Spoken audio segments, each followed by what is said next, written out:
We're going to start out today talking about awakened imagination. So Dan, I'm really looking forward to this book study because this book, I like it. In some cases, it's an easy read, but in some cases, it's a bit more complex.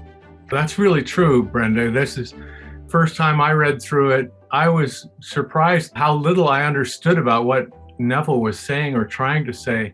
And now after times of having gone through it, every time I read it or listen to it, it opens up some new understanding for me, and unpacking it slowly, I think, is the key to it. And at this point, for anybody that's just coming in, and especially a person who's read a little bit of Neville but maybe not awakened imagination, it's a time when a different perspective, so it helps to raise your level of understanding a lot more quickly than it was for me just struggling with it on my own.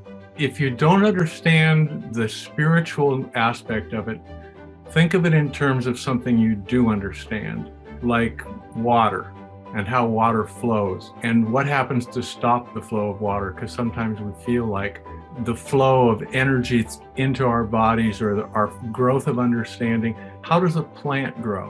What is it that makes a plant grow? There are things all around us in nature that are pictures, simple pictures of the more complex things of our spiritual lives.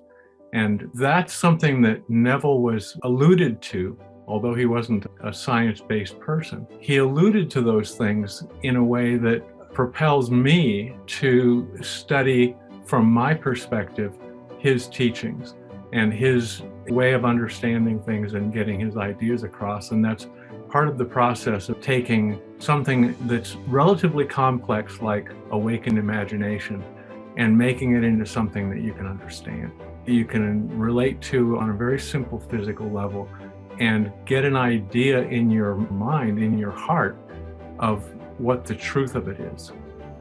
The one thing that I love about that, Dan, is you explain it so eloquently, is with you and your lesson, it's learning with ease. It's learning with ease because, as you said, you take something that you understand and apply it to something that you don't understand, and that allows you to learn with ease. That's right. And that's really the key to most learning.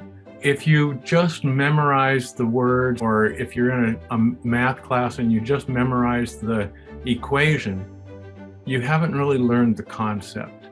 And the connection between those two is sometimes a little bit hard to grasp initially, but once you grasp it, it opens up a whole new world of understanding, because you can apply that level of understanding to a new situation.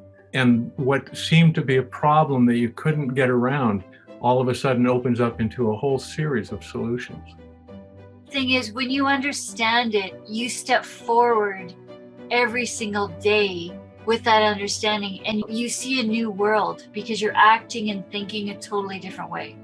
Exactly. And once you've started that thought process, you used to be thinking one way, now you're thinking a different way.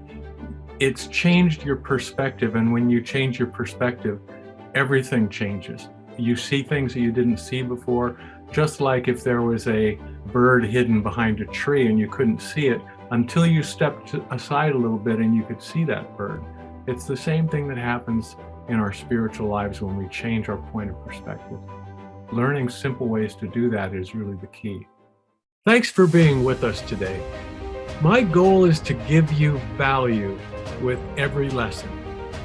If you would like us to notify you every time a new lesson is ready, click subscribe below, then turn on notification. I look forward to seeing you again soon. Thanks.